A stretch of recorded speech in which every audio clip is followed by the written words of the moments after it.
Mesdames et messieurs, bonjour. Bienvenue dans notre nouvelle émission J'y pense et puis j'oublie, consacrée à la maladie d'Alzheimer et aux troubles apparentés, après cette trêve estivale bien méritée pour chacun d'entre nous. Si vous nous rejoignez pour la première fois, soyez les bienvenus. Si vous êtes concerné par la maladie d'Alzheimer, si vous accompagnez un proche malade ou si vous souhaitez un autre regard sur cette maladie, cette émission est faite pour vous. Ce programme vous est proposé par l'association Delta 7 et par la fondation Médéric Alzheimer. Lors de nos 4 premières émissions, nous avons revu en détail ce qu'était la maladie d'Alzheimer. Nous avons vu que c'était une pathologie neurodégénérative qui pouvait présenter des troubles cognitifs et des troubles du comportement parfois très invalidants dans la vie quotidienne ou même dans des situations plus exceptionnelles comme l'accueil dans un service hospitalier comme les urgences par exemple. Nous avons vu ensuite au cours d'une émission que les activités physiques adaptées pouvaient être d'un intérêt certain pour la bonne santé physique et le maintien cognitif des personnes atteintes. Et enfin, lors de notre dernière émission, nous avons étendu cette thématique des interventions non médicamenteuses et nous avons pu voir que des intérêts certains étaient mis en évidence pour le maintien des capacités cognitives, la réduction des troubles du comportement, l'amélioration de la qualité de vie et la préservation de l'autonomie. Si vous avez manqué ces premiers épisodes, vous pouvez les revoir en replay sur le site de Delta 7 TV. Aujourd'hui, nous allons nous intéresser à un sujet relativement vaste et complexe, mais ô combien important. Nous allons nous intéresser à l'habitat. L'habitat de manière générale pour les personnes âgées avec troubles cognitifs, mais également ce qu'on appelle l'habitat inclusif. En matière d'habitat, effectivement, pour les personnes âgées atteintes de troubles cognitifs, aujourd'hui, en France, il existe 2 modèles qui se détachent. L'EHPAD, d'un côté, et le domicile de l'autre, le maintien au domicile. L'EHPAD, établissement d'hébergement pour personnes âgées dépendantes, qui remplace le modèle de la maison de retraite depuis 1999, accompagne les personnes fragiles, vulnérables, en se centrant sur la prise en charge médicale, c'est-à-dire la prise en soins. Il existe aussi dans ces EHPAD des unités spécifiques adaptées à la maladie d'Alzheimer. Bien que ce soit un modèle largement répandu, l'EHPAD, et qu'il ait beaucoup évolué ces dernières années, ça reste un modèle, un établissement qui est relativement vu de manière négative par les personnes âgées qui y résident. C'est une perte de liberté, ce sont des contraintes, une certaine concentration et le nombre de places disponibles est limité face surtout au vieillissement de la population. Ainsi, l'enjeu de santé publique de ces dernières années a été le maintien au domicile le plus longtemps possible. Pour permettre ce maintien au domicile, de nouveaux services sont apparus comme les soins infirmiers à domicile, les équipes spécialisées Alzheimer ou encore les accueils de jour, tant de services pour pouvoir aider les personnes atteintes et puis leurs proches à rester dans de bonnes conditions le plus longtemps possible au domicile. Mais lorsque l'on arrive à un stade avancé de la maladie, que les difficultés s'accumulent, le soutien, le maintien à domicile devient quasi impossible. Ainsi, on constate que ces 2 modèles, bien que sur le papier complémentaires, présentent des avantages mais aussi beaucoup de limites. Il faudrait surtout une sorte de voie intermédiaire, une voie qui réponde aux difficultés liées à la maladie, aux difficultés démographiques, mais également aux souhaits de liberté, de dignité, d'indépendance, de choix, de préservation sociale et d'un respect d'un certain chez-soi, qui est de plus en plus attendu par nos aînés avec ou sans troubles cognitifs. L'habitat dit inclusif peut-il être cette 3e voie ? C'est la thématique de ce jour et pour en discuter, je vais recevoir ma première invitée, Madame Laetitia Ngacha-Ribert, sociologue pour la fondation Médéric Alzheimer. Bonjour Laetitia. Bonjour Christophe. Merci d'avoir accepté notre invitation. Tout de suite une première question. En ce qui concerne les établissements et les autres solutions d'accueil pour personnes âgées, on se rend compte que effectivement, les personnes âgées à l'heure actuelle n'ont pas envie d'aller en EHPAD. Elles n'ont pas les mêmes attentes que les générations précédentes. Est-ce qu'il y a un problème générationnel, un problème d'attente de la part de ces personnes ? Effectivement, Christophe, les choses évoluent. puisque de nouvelles générations qui avancent en âge maintenant arrivent à l'âge de la retraite. Et ce sont les générations finalement qui ont connu mai 68 notamment, les générations du baby-boom. Et c'est vrai que si l'aspiration finalement des personnes à rester vivre et vieillir à leur domicile est malgré tout majoritaire, on peut dire qu'il y a de nouvelles aspirations. Notamment, ce qui est fondamental à mon avis, c'est le droit de choisir son habitat.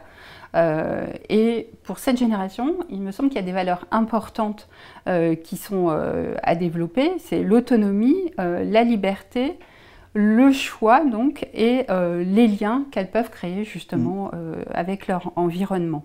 Et la question effectivement, c'est vont-elles finir leur jour en EHPAD? À mon avis, rien n'est moins sûr. J'ai en tête notamment un manifeste qui avait été rédigé et signé en 2017 par un certain nombre de personnalités qui justement en appelaient à cette liberté de choix et notamment cette vieillesse assumée et libre.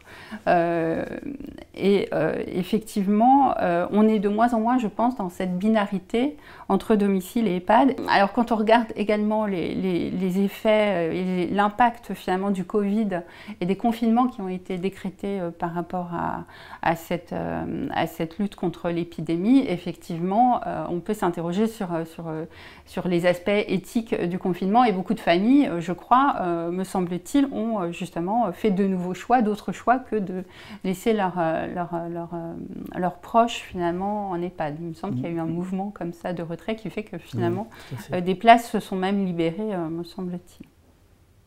Mais alors ce modèle EHPAD qui existe, rappelons-le depuis 1999, est-il encore adapté aux attentes des nouvelles générations ou bien est-ce qu'il doit se transformer ce modèle ? Alors c'est vrai que l'image qu'on a de l'EHPAD est particulièrement sombre, c'est un peu un synonyme de fermeture, enfin ça fait vraiment figure de repoussoir par rapport au secteur, malgré le fait que finalement les EHPAD s'ouvrent à la fois sur leur territoire, puisque certains services des EHPAD vont se projeter finalement vers les domiciles des personnes pour leur proposer des services, tandis que certaines personnes peuvent également accéder aux services qui sont accessibles par exemple dans certains EHPAD comme les coiffeurs, etc. Donc il y a quand même une ouverture des EHPAD qu'on ne peut pas nier, mais en même temps on le voit notamment dans certains pays, une des questions c'est est-ce qu'il faut créer encore de nouveaux EHPAD? En France, c'est vrai qu'on a quand même une logique, on a jusqu'à présent une logique très portée sur l'institutionnel, très EHPAD, mais finalement, on voit par exemple au Danemark, depuis 1987, le Danemark a stoppé la création finalement de nouveaux établissements, de nouveaux EHPAD. Et en France également, une des particularités, c'est qu'on a été beaucoup axé sur la problématique du maintien à domicile le plus longtemps possible. Et du coup, ça implique également le corollaire du placement le plus tard possible. Mais le problème, c'est que du coup, ça crée aussi une logique de parcours très normé, très normatif, avec des seuils comme ça, sur le parcours de vie, notamment sur le parcours du vieillir. Et ce qui fait que finalement, les moyennes d'âge d'entrée en EHPAD reculent de plus en plus. On entre très très tard en EHPAD. Ce sont les personnes les plus malades, les plus handicapées, les plus dépendantes qui se retrouvent notamment dans des unités renforcées, ce qu'on appelle bien souvent des unités fermées finalement, sécurisées.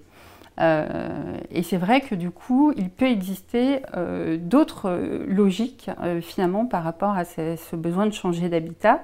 Il y a également d'autres tendances qui sont aussi des tendances à aller vers de plus petites structures. Et c'est vrai que souvent les EHPAD, ce sont parfois jusqu'à des centaines de ce qu'on appelle de lits ou de résidents, entre guillemets. Mais du coup, on observe qu'on va vers une tendance au plus petit, même si les petites unités de vie étaient quand même très figure de proue dans les années 70-80, c'est un modèle qui finalement n'a pas perduré. Il y a eu des choix aussi qui ont été faits vers d'autres solutions finalement. Donc on voit qu'il y a cet aspect-là, et puis il y a l'aspect aussi de ne pas implanter finalement des EHPAD au milieu de la campagne.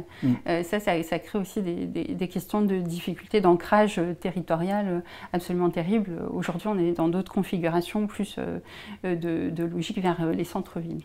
D'accord, donc des évolutions quand même, mais c'est encore trop peu. Donc entre ce modèle de l'EHPAD et ce modèle du domicile, là, comme je le disais en introduction, on parle de plus en plus d'habitat dit inclusif, qu'est-ce que cela signifie? Qu'est-ce que ça recouvre, ce terme inclusif? Alors, au-delà du terme d'inclusif, parce qu'effectivement, le problème, c'est que ça renvoie à des critères très restrictifs au niveau de la loi Elan. Un habitat inclusif est supposé répondre à ces critères. Il y a d'autres termes également qui font florès un petit peu, qui est notamment le terme d'habitat intermédiaire. Mais là aussi, c'est assez maladroit parce que ça donne l'impression que c'est une étape à nouveau intermédiaire, finalement, entre le domicile et l'EHPAD. Et du coup, moi, je dirais que je serais plus... c'est un terme, à mon avis, qu'on trouve de plus en plus dans la littérature notamment et chez les acteurs du domaine. C'est peut-être le terme d'alternative qui traduit peut-être le mieux, finalement, cette tendance vers un ailleurs, vers autre chose, finalement, une autre solution entre cette binarité, cette dichotomie entre domicile et EHPAD. Alors, l'offre devient de plus en plus vaste, c'est vrai, hein, je vais y revenir. Des initiatives notamment qui sont connues, notamment parce qu'elles viennent aussi du monde du handicap, qui a quand même une antériorité finalement par rapport notamment au champ Alzheimer. Je dirais qu'il y a quelques points communs, notamment dans les valeurs aussi ou dans les fondements finalement de ces habitats alternatifs, inclusifs ou intermédiaires. C'est d'abord la préservation de l'autonomie et des capacités. Donc on va effectivement se baser sur ce que les personnes sont capables encore de faire, et notamment poursuivre les gestes du quotidien. Donc ça va être par exemple continuer à cuisiner ensemble, effectivement jardiner, etc.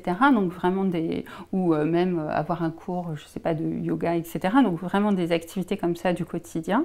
Faire des activités également qu'on choisit et pas qu'on choisit pour nous ou qu'on nous impose. Garder des liens aussi, du coup, avec le territoire, les proches, etc. Alors, je peux vous parler effectivement de quelques tendances comme ça, un petit peu générales. Je dirais que vous avez essentiellement, enfin, peut-être pour notre propos aujourd'hui, des types de formules qui sont vraiment pertinentes, je dirais, vous avez d'abord les logements en cohabitation, donc c'est-à-dire le fait finalement de vivre ensemble, de partager finalement un habitat ensemble. Je pense notamment aux colocations qui sont un peu les modèles les plus connus, parce que sans doute certains nous disent finalement que ce sont peut-être les formules les plus adaptées aux personnes atteintes de maladie d'Alzheimer.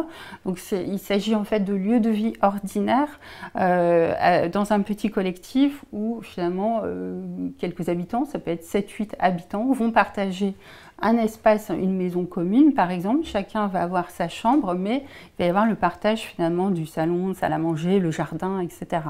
Avec un service d'aide et d'accompagnement qu'ils peuvent effectivement partager, on partage les coûts, etc. Donc ça, je pense que c'est sans doute très bien adapté finalement aux personnes atteintes de troubles cognitifs. Une des maisons les plus connues finalement, c'est la maison des sages à Buc, dans les Yvelines, qui a été montée par le docteur Alain Smag, qui est gériatre. Autre formule, vous avez également un peu sous le système également de la cohabitation, qui est l'accueil familial, où là finalement la personne qui ne peut plus rester vivre chez elle va aller vivre chez un accueillant familial qui lui aussi doit remplir des conditions, des critères, un cahier des charges, etc. Autre formule, donc là, à côté de la cohabitation, vous allez avoir les logements qui sont regroupés, c'est-à-dire qu'on va vivre dans des logements autonomes avec, malgré tout, une vie collective. Dans cette catégorie, vous pouvez avoir les habitats groupés accompagnés, par exemple des appartements comme ça qui vont être regroupés, et puis on va partager les services, les activités, etc. Je pense notamment au béguinage, qui est quand même assez ancien maintenant, qui s'est développé notamment dans le nord de la France et puis en Belgique également, les villages bleus en Bourgogne, voilà, plusieurs types comme ça. Et puis, toujours dans ces logements finalement autonomes, on peut aussi mettre les petites unités de vie, et les MARPA qui sont en milieu rural. Vous avez les résidences-services, les résidences autonomie. Voilà, il y a vraiment tout un panel dont finalement le grand public n'a pas forcément conscience.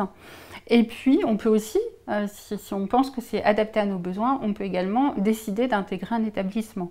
Mais là aussi, les établissements évoluent. Je pense notamment au village Alzheimer de Dax, qui a fait un peu la une il y a quelque temps. Il a ouvert il y a 1 an. Donc, effectivement, vous pouvez décider d'intégrer un établissement qui va correspondre à vos besoins. Et je pense notamment à Blandine Prévost, qui est une personne malade jeune, de moins de 60 ans et qui a décidé de créer avec son mari une association de personnes atteintes de maladie d'Alzheimer, donc de moins de 60 ans, et au vu de l'offre, a décidé finalement de créer 2 maisons, ce qu'on appelle les maisons de Crolles, à côté de Grenoble, donc dans l'Isère, pour finalement répondre aux besoins, aux particularités des malades jeunes, toujours à base d'activités, de la vie quotidienne, etc.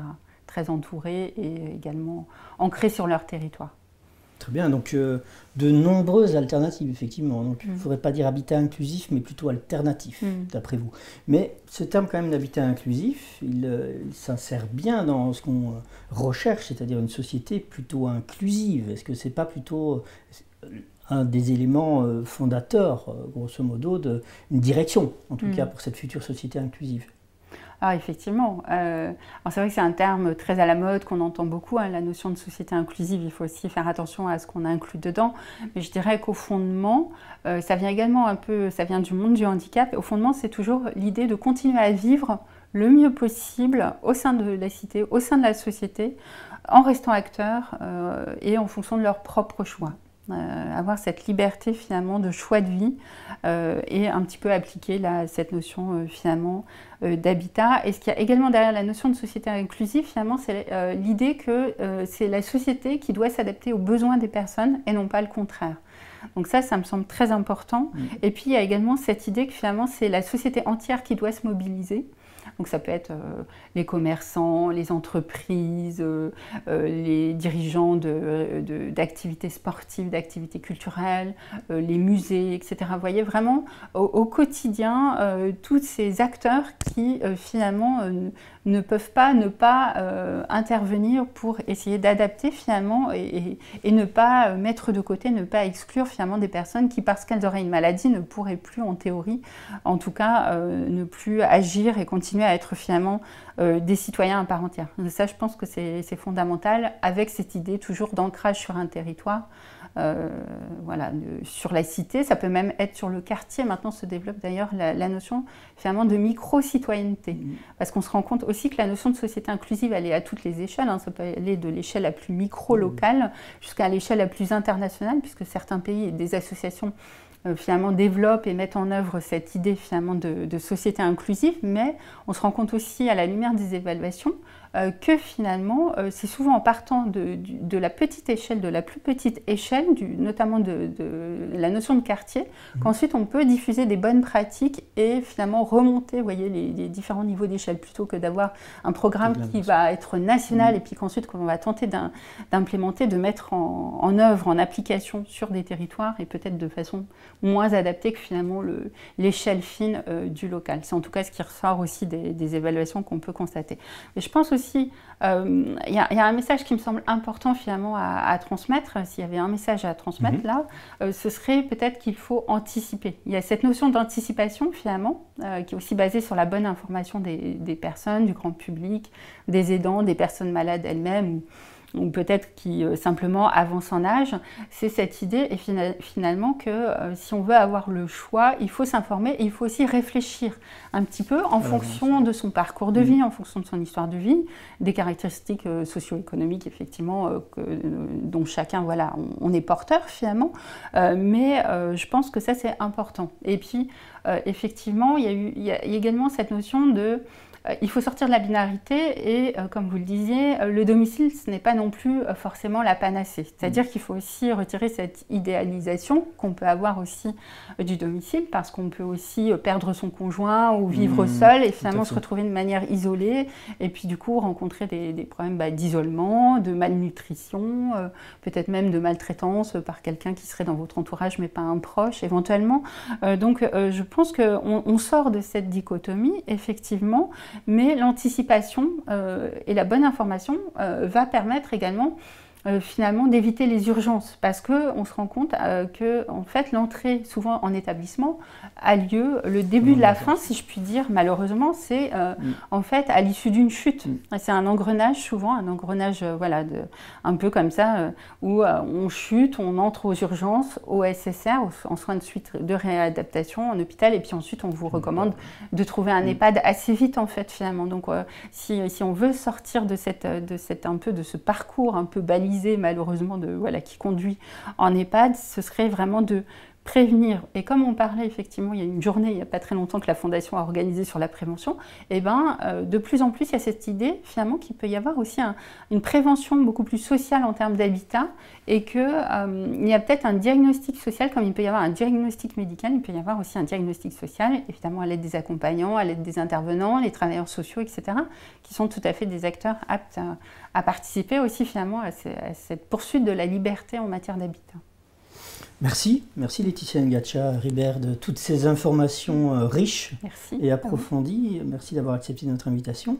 Donc anticiper, vraiment c'est le message que nous retiendrons, anticiper et prévenir pour la suite du domicile, de l'habitat, de qu'est-ce qu'on veut pour la suite et comment y parvenir dans les meilleures conditions possibles. On a une illustration d'un habitat inclusif que nous allons voir tout de suite en vidéo, qui va nous permettre d'illustrer ces questions. Il s'agit d'une colocation Alzheimer. On va voir quelques témoignages de personnes atteintes et de leurs proches. C'est un habitat inclusif qui se trouve à Thomery, en Seine-et-Marne.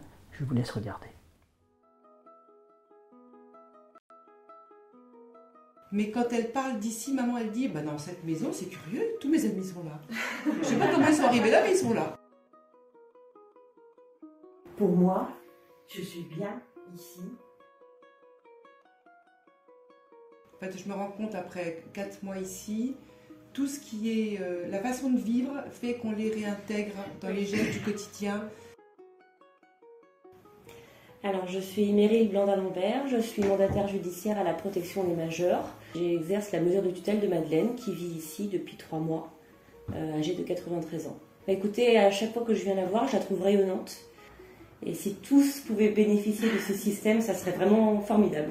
Ici, il y a vraiment une démarche de préservation un maximum de l'autonomie.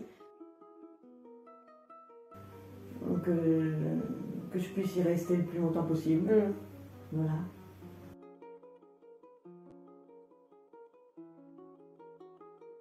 Dites-moi, qu'est-ce qui vous plaît dans la maison? Tout. Tout vous plaît? Tout me plaît, oui. Oui. Parce que on est très bien.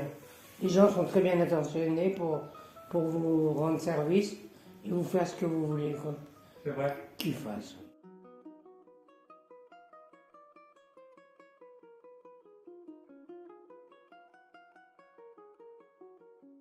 Même si, moi je ne peux parler que du cas de maman avec sa maladie d'Alzheimer, elle a peut-être un peu de mal à se rendre compte que tout fonctionne bien, mais nous on sait que tout va bien. Donc ça c'est extrêmement important. C'était vraiment ça, c'est le côté non anonyme en fait de ce lieu de vie. Et même si vous nous avez bien défini, Caroline, le résident est locataire, il est chez lui, il cohabite avec d'autres personnes, chacun a son espace dans la chambre intime qui lui appartient, intime, dans lequel il peut passer beaucoup de temps s'il le souhaite, s'il se sent fatigué, s'il a besoin de plus d'intimité. Donc ça c'est vraiment quelque chose sur lequel j'insiste. Et puis la cohabitation qui est nécessaire quand on est âgé pour être stimulé régulièrement par les repas pris en commun, les cours de gymnastique, la danse le dimanche, toutes ces choses qui sont vraiment, le fait d'être en petit comité fait que on sent que vous êtes très proche de chaque résident. Nous, on est sûrs, vraiment, on se le dit régulièrement, elle y trouve un confort de vie. Oui. Il y a encore de la place, n'hésitez pas, venez.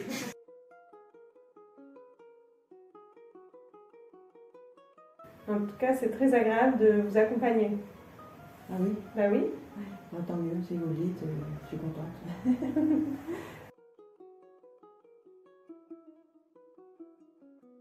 Et on fait les repas ensemble, on fait des activités. Oui. Ça vous plaît? Oui. Ouais. Bien sûr que ça me plaît. Sinon, je serais partie. Ça marche. marche d'abord. Moi, il faut que je marche, sinon... Vous marchez dans le village? Non, non, non. Ici, là, je fais quelquefois des tours de jardin, vous ne pouvez pas imaginer. Mais j'aime ça, j'aime la nature. Pour moi, c'est 20 sur 20 ici. Merci. Non, mais c'est vrai, C'est chouette. j'aime cette maison. Même si quelquefois, il faut tout en l'air. C'est vrai, je n'ai pas un caractère extraordinaire non plus. Mais je suis heureuse ici. Et vous, Valentine? Alors, moi, je vais dire que maman, j'aime cette maison. Je comprends que maman s'y sente bien. Moi, personnellement, je suis apaisée, mais apaisée. Parce que je sais que maman est bien, heureuse, qu'elle est bien entourée. L'équipe de la Maison des Cultures est une équipe bienveillante. Qui englobe les habitants d'amour, d'attention. J'ai découvert des choses que je ne savais pas, que maman danse divinement bien. Voilà. Divinement bien. Et c'est vrai que pour nous, ça a été une belle découverte avec nos deux frères de voir maman danser comme ça.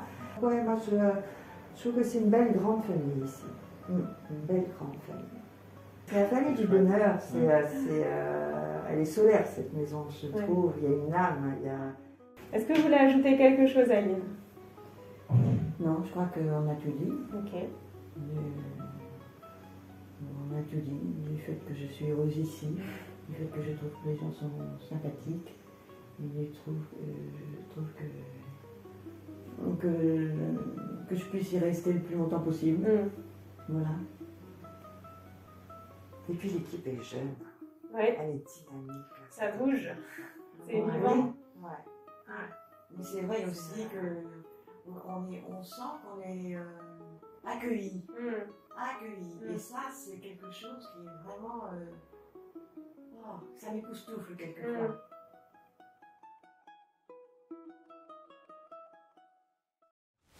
Voilà pour ces témoignages très instructifs qui nous permettent d'opérer une belle transition vers notre second invité, Monsieur Kevin Charras, directeur du Living Lab Vieillissement et Vulnérabilité du CHU de Rennes et par ailleurs docteur en psychologie environnementale.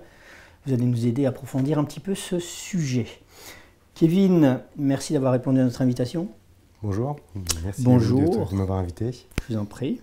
Nous venons de voir avec notre première invitée, Laetitia Ngachia-Ribert, un nombre assez évocateur d'alternatives à l'EHPAD, de solutions d'habitat inclusif ou alternatif, comme elle le disait elle-même. On voit que ça se multiplie, avec une tendance nette quand même en direction de l'habitat partagé, de la colocation.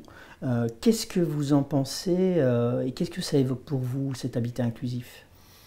En fait, je pense que déjà, en termes d'habitat alternatif, de toutes les solutions qui peuvent exister, je crois que c'est ni tout noir, ni tout blanc. C'est-à-dire qu'aujourd'hui, effectivement, on a un peu tendance à présenter soit l'EHPAD, soit le domicile. Alors en fait, quand on regarde les choses telles qu'elles sont, et telles que Laetitia Ngachia-Ribert nous les a présentées tout à l'heure, on voit effectivement qu'il y a une panoplie de possibilités pour toutes ces personnes-là. Il y aura forcément aussi un certain nombre de personnes qui seront des défenseurs de l'EHPAD, qui seront des défenseurs de cette vie en communauté, de cette vie en collectivité, et je pense que ça c'est quelque chose qui est important aussi de retenir. Il y a bien évidemment des personnes qui aspirent plutôt à rester au domicile, et je pense que, comme le disait aussi Laetitia tout à l'heure, c'est une majorité des personnes qui souhaitent vivre à domicile. Mais c'est vrai que ce que nous montre cette panoplie de solutions d'habitat pour les personnes qui sont atteintes de la maladie d'Alzheimer et pour les personnes âgées qui ont des troubles cognitifs, c'est cette modularité qu'on doit pouvoir atteindre un jour ou l'autre. C'est-à-dire qu'il faut pouvoir répondre aux différentes aspirations, aux différentes cultures que l'on va rencontrer, aux différentes personnalités des personnes avec lesquelles que l'on va accompagner dans le quotidien. Il y a cette notion de parcours, évidemment, aussi, qui est très importante, ce parcours résidentiel. On n'habite pas dans les mêmes maisons, dans les mêmes lieux, aux différentes étapes de notre vie. Pendant l'enfance, on habite plutôt chez nos parents. Quand on passe à l'adolescence, on arrive plutôt dans des T1 avec une pièce ou voire des chambres de bonne sous les toits parisiens. Et au fur et à mesure où on avance dans la vie, où on a des enfants, où on vieillit, on va avoir d'autres types d'environnements, d'autres types d'habitats. Et ça, je pense que c'est quelque chose qui est important et il faut vraiment prendre en considération qu'à chaque étape de sa vie, un habitat, une résidence, un lieu résidentiel qui va finalement répondre aussi à nos besoins d'une manière générale. Ça, je pense que c'est quelque chose qui est important. Et la maladie et l'âge ne font pas exception à ces différentes étapes de la vie. Et donc ça, je pense que c'est aussi un élément à pouvoir prendre en considération quand on considère l'ensemble, le panel de solutions qui peuvent se présenter à nous par rapport à l'habitat et par rapport à ces notions de lieu de vie pour les personnes âgées d'une manière générale et pour les personnes atteintes de la maladie d'Alzheimer plus particulièrement. C'est vrai qu'aujourd'hui, on parle aussi beaucoup de maintien à domicile. Le fait de maintenir à domicile, je pense que c'est peut-être un terme qui ne convient pas. C'est-à-dire, ça voudrait dire qu'on cherche à tout prix à ce que la personne reste à domicile. Je pense qu'il faut aussi aller voir cette question de soutenir la personne dans ses choix plutôt que essayer à tout prix de la garder dans sa maison, dans son lieu de vie originel. Et enfin, et je pense que ça c'est quelque chose qu'il faut vraiment pouvoir souligner et que l'on prend trop peu en compte à mon avis, c'est la personne au sein de sa cellule familiale. Aujourd'hui, on ne prend la personne que dans son individualité. On ne cherche pas à savoir si elle a une personne qui va l'aider. On parle de partenaire, on parle d'aidant. Et on ne va pas chercher à savoir quelles sont les aspirations de cet aidant aussi envers son proche. Est-ce qu'elle veut rester avec elle? Est-ce qu'au contraire, elle préfère se séparer? Qu'est-ce qui se passe dans ces cas-là? Aujourd'hui, et je pense qu'il y a beaucoup de gens qui le vivent comme tel, il y a un peu un coup près qui tombe par rapport à la personne et son diagnostic aussi, quand il va voir le corps médical, et qui dit que finalement, aujourd'hui, quand on a la maladie d'Alzheimer, l'indication, finalement, ce serait plutôt celle d'aller en EHPAD. Ça pose un certain nombre de questions, forcément aussi. Ça pose un certain nombre de questions par rapport à la personne, par rapport à sa vie de couple. Est-ce que même elle a le droit à une vie sexuelle, cette personne-là, une intimité qu'elle peut partager avec une autre personne? Ou est-ce que, d'office, on lui coupe tout, on ne va pas l'aider à vivre ses aspirations? Oui, effectivement, donc des questions qui en soulèvent d'autres. On va peut-être recentrer quelque peu le débat sur l'habitat alternatif. Un habitat alternatif pour une personne qui a des troubles cognitifs, qui est âgée et qui a des troubles cognitifs. Comment faire en sorte qu'il soit adapté? Je pense que déjà, il faut se poser la question, alternatif à quoi? Alternatif en quoi aussi? Et ça, je pense que, comme dit Colette Hénard et Fanny Serres, il ne faut pas que ce soit l'antichambre de l'EHPAD, forcément. Et donc, il faut réfléchir à la manière dont on va l'adapter. On parle beaucoup, effectivement, d'habitat inclusif. Ça voudrait dire qu'on a une réponse à l'exclusion. Les personnes âgées étaient effectivement visées quand on a commencé à parler d'inclusion, et notamment d'exclusion de ces personnes-là. Et ça faisait partie des populations qui étaient exclues de la société, de par leur isolement, de par leur âge, de par éventuellement leur dépendance. Je pense qu'il y a un certain nombre de solutions qui ont été construites qui aujourd'hui vont tout au plus jusqu'à l'intégration des personnes. On n'arrive pas encore, alors je ne vais pas parler pour toutes les solutions, mais d'une manière générale, je pense qu'aujourd'hui on est plutôt dans l'intégration de ces personnes-là dans la société. Dans le sens où finalement on les introduit dans des lieux, on les accueille dans des sortes de micro-sociétés. Foucault parlait d'hétérotopie, finalement c'est des micro-sociétés dans des sociétés avec leurs propres règles, et ce sont finalement ces fameuses institutions dans lesquelles on les accueille. Et c'est ce qu'on pointait du doigt dans ce rapport critique qu'on a pu écrire avec Fanny Serres et Colette Hénard, du fait qu'il fallait faire attention à ne pas institutionnaliser non plus l'habitat inclusif, c'est-à-dire faire des lieux dans lesquels on aurait des règlements intérieurs, faire des lieux finalement dans lesquels on perdrait toute la liberté de la personne. Le caractère inclusif d'un habitat, je pense que ça c'est quelque chose qui est important et on a pu le répéter, et Laetitia Nguetchar-Hébert et vous-même l'avez dit en introduction, il y a toutes ces notions des droits de l'homme qui est très importante, avec quelques principes qui sont issus des droits de l'homme, que ce soit la liberté d'aller et venir, le choix, l'indépendance, la dignité, toutes ces choses-là, c'est des choses qu'on doit pouvoir retrouver dans les grands principes, dans un habitat, qui fait qu'un individu doit pouvoir aller dans un lieu de vie et se sentir comme chez lui. Là encore, Laetitia Nguetchar-Hébert l'a cité tout à l'heure, il ne s'agit pas que de l'EHPAD, il s'agit de l'EHPAD dans son environnement. Il y a l'urbanisme qui va compter, il y a les jardins, tout l'environnement extérieur. Comment on va accéder aussi à ce lieu-là. Je ne suis pas tout à fait d'accord sur le fait qu'il faille retirer les EHPAD ou les maisons de retraite du milieu rural, parce que je pense que ça doit convenir aussi à des personnes qui vivent dans ces lieux-là. Mais c'est vrai qu'on va apporter une attention particulière de ne pas déraciner la personne non plus de ce lieu. Donc ça, c'est quelque chose qui est relativement important. On va essayer d'assurer une certaine porosité de ce lieu-là aussi. Ça ne doit pas être un lieu qui est enfermé. Ça doit être un lieu dans lequel on peut rentrer et tout à chacun puisse rentrer. Et pour lequel le contrôle, finalement, n'est pas l'institution, mais l'habitant. Et là encore, je pense qu'il y a encore beaucoup d'efforts à faire à ce niveau-là.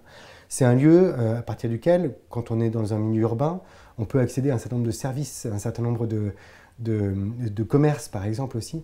Et donc, c'est là où on va parler de marchabilité. Certains ergothérapeutes parlent de marchabilité, c'est-à-dire est-ce qu'on peut marcher d'un point à un autre avec ses propres capacités, avec ses propres aptitudes, pour pouvoir répondre à nos propres besoins. C'est quelque chose d'important que l'on doit prendre en considération lorsque l'on conçoit un EHPAD en milieu urbain, c'est-à-dire où est-ce qu'on le situe et comment est-ce qu'on va le situer par rapport aux autres éléments qui constituent le voisinage, le quartier d'une manière générale. C'est aussi favoriser un certain nombre d'interactions intergénérationnelles, forcément. On est dans tout type de milieu de vie. Il y a des personnes vieilles, il y a des personnes jeunes, il y a des enfants, il y a des adultes. Bref, il faut pouvoir faire de ces relations intergénérationnelles quelque chose de naturel, tel qu'on les vit, nous, tous les jours, au quotidien, quand on va d'un point A à un point B, quand on côtoie des personnes dans notre environnement. Et forcément aussi tout ce qui a trait à la santé sociale, où on va faire en sorte que l'individu participe à la vie sociale, qu'elle puisse répondre à ses propres obligations aussi, et qu'elle puisse faire partie intégrative de la communauté dans laquelle elle se trouve. On est très loin de l'EHPAD tel qu'il est conçu à l'heure actuelle. Je pense qu'on est assez loin aujourd'hui de l'EHPAD tel qu'il est conçu actuel. C'est finalement une perspective qu'on peut se donner là-dessus. C'est aussi recentrer les choses vers un accompagnement centré sur la personne, dans le sens où c'est la personne qui vient en premier dans toutes ces notions-là. Et ça, je pense que c'est quelque chose qui est relativement important. Alors, d'un point de vue concret, si demain on devait imaginer un habitat idéal, d'un point de vue architectural, quelles sont les questions, les réflexions qu'il faudrait se poser ? Déjà, je pense que la première question qu'il faut se poser, c'est de se dire comment est-ce qu'on considère la personne qu'on en a en face de soi. Faire inclusion, c'est pas s'apitoyer sur l'état d'une personne, mais c'est reconnaître le droit à la différence de cette personne-là, c'est-à-dire qu'on a tous des évolutions de vie différentes. On peut subir un handicap dès la naissance et avoir un handicap dès la naissance, vivre avec, grandir avec, mais on peut aussi avoir un accident de la vie qui fait qu'on va avoir un handicap, et on peut avoir des maladies telles que la maladie d'Alzheimer qui va nous emmener à un certain handicap cognitif et qui fait que on doit pouvoir continuer à vivre avec ces conditions-là. C'est faire aussi reconnaître les droits des personnes d'une manière générale, et ça je pense que c'est quelque chose qui est important, et c'est aussi aller chercher la parole de la personne, lui permettre d'avoir le droit de s'exprimer sur ce qu'elle veut dans son environnement.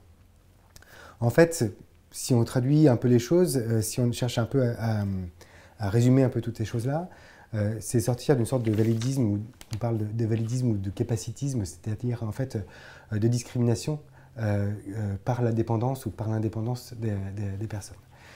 Et du coup, c'est de se dire, en fait, il n'y a pas que un continuum dans lequel on a des personnes qui sont valides et des personnes qui ne le sont pas, mais on a beaucoup de personnes qui vont avoir un certain nombre de compétences et d'aptitudes sur tout ce continuum-là.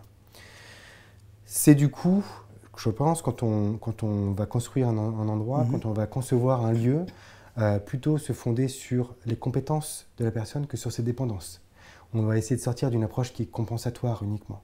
Et là, en fait, on va essayer de se centrer sur les compétences, et du coup, on va essayer non pas d'essayer de prendre en compte, enfin, on va essayer non pas de compenser les restrictions d'activité qui sont conséquentes à la dépendance de la personne, mais on va essayer plutôt de chercher des opportunités pour faire en sorte que la personne puisse continuer à vivre. Et là, du coup, éventuellement, même dans certains cas, on va chercher à développer un certain nombre d'aptitudes chez les personnes, de telle manière à ce qu'elles puissent vivre de façon autonome dans leur nouvel environnement, dans leur nouvel habitat. En fait, il y a quelques grands principes qu'il faut pouvoir adopter quand on veut construire un lieu pour les personnes atteintes de la maladie d'Alzheimer ou avec des troubles cognitifs, quand on veut le concevoir ou qu'on veut le réaménager même peut-être, c'est toutes ces notions de la compréhension du lieu. Est-ce que l'on comprend où on va? Est-ce que l'on comprend les différentes stimulations qu'on va avoir dans notre environnement? Est-ce que l'on comprend ce à quoi sert une pièce? Donc du coup, il y a toutes ces notions des usages de l'espace qui va être très importante. Il y a cette notion aussi de fait que l'environnement soit gérable pour la personne. Est-ce qu'on a un contrôle sur notre environnement? Est-ce qu'on peut continuer à gérer son environnement, à savoir quoi faire dans un environnement, comment utiliser une cuisine et comment l'utiliser et comment faire en sorte de répondre à nos besoins en utilisant cette cuisine-là. Et c'est forcément, enfin, un lieu qui a du sens. Et ça, il faut que le lieu fasse sens pour tout à chacun. Et donc, du coup, à partir du moment où on va avoir ces trois principes-là, on va essayer d'y travailler de telle manière à ce que ça puisse répondre à un certain nombre de besoins, de telle manière, pas à ce que la personne soit en bonne santé forcément, mais en tout cas qu'elle ait un sentiment de bien-être qui soit acceptable pour elle. D'accord, donc vraiment penser l'habitat dans sa construction, dans sa nouvelle architecture, selon les capacités préservées de la personne et selon comment favoriser son autonomie au quotidien. Donc c'est même aller plus loin que la capacité préservée de la personne. C'est de se dire que chacun d'entre nous a des capacités et que nos propres capacités peuvent éventuellement venir compenser des capacités qui feraient défaut à un moment donné ou à un autre de la vie. D'accord. Et puis le bien-être aussi, et le bien-être, ça renvoie à cette notion clé qui est de se sentir chez soi. Alors comment est-ce qu'on fait pour se sentir chez soi dans un autre habitat, quand on vient du domicile, qu'on est déplacé, et puis dans un EHPAD, dans un habitat alternatif, comment est-ce qu'on peut faire en sorte que les personnes âgées avec des troubles cognitifs puissent se sentir chez elles, finalement, dans un autre habitat? Ça pose beaucoup de questions, je pense, cette question-là. Ça pose la question de la mobilité, effectivement, son lieu de vie, d'un lieu de vie à un autre lieu de vie. Après, on déménage quand même. Au cours de notre vie, ça nous arrive effectivement de déménager. Mais c'est cette notion de déménager, souvent qu'on oublie. Et c'est cette notion de déménager que, par exemple, une entreprise bretonne, Maïjougad, a développée et elle aide les personnes à déménager de chez elles jusqu'à un habitat, un nouvel habitat, soit une institution, soit un EHPAD, soit un habitat collectif, soit une colocation. Et il y a cette notion-là qui est assez importante, et je pense qui est très symbolique d'une certaine manière, mais qui va aussi permettre de signifier à la personne qu'elle va changer de vie, que ce sera une différente étape dans sa vie. Je pense que parmi les recommandations qu'on disait tout à l'heure, du fait de ne pas déraciner la personne complètement de son lieu de vie originel, c'est quelque chose qui est relativement important, dans le sens où le fait de la déraciner, l'emmener quelque part de complètement différent, ça peut éventuellement accentuer ces troubles. Il ne faut pas oublier quand même qu'on a affaire à des personnes qui vont présenter une certaine désorientation à un moment donné. Une désorientation dans le temps, mais aussi une désorientation spatiale. Et ça, je pense que c'est quelque chose qu'il faut pouvoir prendre en considération. Au Living Lab, vieillissement et vulnérabilité, on a fait une étude très récemment pour laquelle on est en train de traiter les résultats et on est en train de publier actuellement. Et en fait, ce qui est assez intéressant, c'est que parmi les notions qui font qu'on est dans un chez-soi, on a interrogé plus de 400 personnes, des résidents, des familles et des professionnels. Et ce qui est ressorti, c'est qu'il y a cette dimension d'échelle qui est importante. C'est que pour se sentir chez soi, il y a une échelle qu'il faut respecter, une échelle du domicile qu'il faut respecter. Il ne faut pas que ce soit trop petit. Et là, on voit bien, les résidents qui sont en EHPAD, par exemple, souvent nous disent « bah oui, 20 mètres carrés, ce n'est pas suffisant. J'habitais dans un 75 mètres carrés avant. Aujourd'hui, on me met dans un 20 mètres carrés. » Effectivement, je ne dis pas que je reveux 75 mètres carrés, mais ça ne suffit pas pour pouvoir mettre mes affaires et pour pouvoir me ressentir chez soi. Ça veut dire aussi que dans 20 mètres carrés, qu'est-ce que je peux faire? Je peux mettre un lit, tout au plus, éventuellement intégrer une salle de bain, mais ça se limite à ça. Et c'est-à-dire que toutes les autres fonctionnalités du domicile se retrouvent complètement exclues. Les pièces représentatives, les pièces fonctionnelles, ne sont plus dans ces lieux-là. Donc, est-ce qu'on peut vraiment parler de chez soi? Il y a des aspirations actuellement de se dire de vouloir faire des chambres, des logements. Oui, mais à quel prix et comment est-ce qu'on peut les réaménager de telle manière à ce que ça puisse faire des logements. Et il ne faut pas rester sur le modèle que l'on a actuellement, du 20 à 25 mètres carrés. Il faut aller un peu plus loin que ça. Il y a l'échelle petite, mais il y a aussi la grande échelle, c'est-à-dire qu'effectivement, ce que les personnes font ressortir, c'est que une salle de restaurant, ce n'est pas non plus chez soi. Les salles de restauration qu'on peut avoir, qui vont accueillir 50, 60 personnes, ça ne reflète pas non plus le chez-soi. Ça peut être intéressant à un certain moment donné, mais ce n'est pas dans ces lieux-là dans lesquels on se sentira le mieux, dans lesquels on se sentira le plus chez soi, et c'est certainement pas dans ces lieux-là dans lesquels on va avoir un contrôle sur ce qui s'y passe. Et ça, je pense que c'est quelque chose qui est relativement important. Parmi les autres éléments que l'on nous a rapportés, c'est le fait d'avoir du lien social aussi, qui est très très important. Le fait de pouvoir inviter des gens chez soi, le fait de pouvoir les recevoir dans un lieu avec un petit peu d'intimité, ne pas être forcément au milieu de tout le monde. Et ça, je pense que d'avoir ces lieux-là qui sont un peu des lieux qui permettent de retirer son masque social et d'être avec sa famille comme on est quotidiennement, c'est quelque chose qui est très important et qui manque assez souvent dans les établissements. On a des petits salons, mais finalement qui sont souvent au milieu des lieux de passage, qui n'ont pas de réelle intimité et qui ne permettent pas en tout cas de recevoir des gens comme on le permettrait chez soi, tout simplement en leur offrant à boire, en leur offrant un café. On n'a pas tous ces éléments-là à disposition pour pouvoir le faire. Et il y a un dernier élément aussi qui est relativement important et qui ressort à plusieurs moments de notre enquête. Notre enquête ne se limite pas qu'à ça, mais c'est vrai que c'est un autre élément qui était marquant et qui m'a marqué moi. C'est toute cette notion d'empowerment, de pouvoir d'agir. C'est-à-dire de reprendre, comme je disais à l'instant, le contrôle, mais qu'on me laisse agir aussi, tel que j'en ai envie, tel que j'en ai besoin dans cet environnement-là. Ça peut paraître un peu ambitieux, surtout dans l'institution, mais je pense que ça fait partie aussi des orientations qu'on doit se donner, des perspectives qu'on doit se donner pour pouvoir accueillir les personnes d'une manière générale. Ça pose aussi un certain nombre d'autres questions, et je pense que c'est aussi quelque chose qui est assez symbolique, c'est cette notion juridique qui est derrière l'habitat. Quand on habite un appartement, quand on habite une maison, le moins qu'on puisse être, c'est locataire. C'est-à-dire qu'on a un bail, et ce bail, finalement, il nous donne une jouissance absolue des lieux dans lesquels on est. Forcément, à la condition de ne pas dégrader ce lieu-là. Alors aujourd'hui, dès lors qu'on arrive dans les institutions médico-sociales, et c'est encore quelque chose qu'on pointait avec Fanny Serrez et Colette Hénard, on va avoir ce contrat de séjour qui va indiquer qu'il y a un règlement antérieur et que nous, par conséquent, on n'est pas tout à fait libre chez soi quand même. Et que du coup, on est contraint par un certain nombre d'éléments. Et ça, je pense que c'est quelque chose qu'il faut pouvoir souligner et qui marque aussi cette importance du chez-soi et qui, symboliquement, juridiquement, va avoir son importance dans la manière dont l'individu va se sentir dans un espace, dans un lieu de vie. Et je pense que d'une manière générale, si on doit un peu résumer tout ça, il faut pouvoir interroger non seulement effectivement l'individu, mais aussi l'architecture et l'organisation pour pouvoir commencer à réfléchir à ce qu'on va faire de chez soi, enfin comment est-ce qu'on va faire un chez soi dans les lieux de vie, qu'ils soient les lieux de vie alternatifs, inclusifs, que ce soit des lieux de vie institutionnels ou que ce soit le domicile. Et je pense qu'il faut essayer de plus tendre vers le comme chez soi, mais vers le chez soi. Oui, c'est une notion qui est effectivement très différente. Que se sentir chez soi, c'est pas uniquement le confort, la sécurité, c'est pouvoir interagir avec son environnement et pouvoir faire en sorte de se sentir dans ses repères familiers, on va dire, pour toute personne, les repères qu'on a connus par le passé. J'aime beaucoup cette notion de déménagement, de travail sur le déménagement, qui est une étape qui est complètement oubliée, en fait. Vous avez tout à fait raison par rapport à ça. Et ce serait très intéressant de travailler là-dessus, effectivement.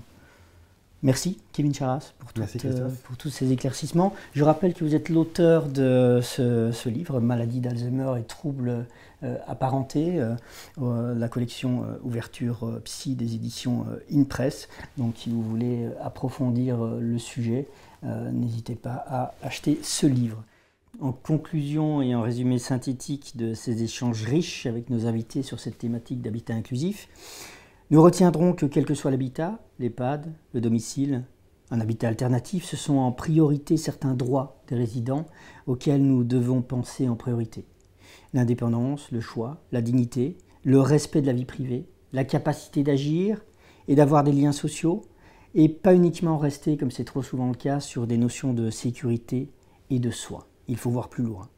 C'est aussi réfléchir à la prévention, à l'anticipation du changement d'habitat, sans attendre la crise ou l'urgence. De passer du SSR à l'EHPAD sera toujours une très mauvaise solution.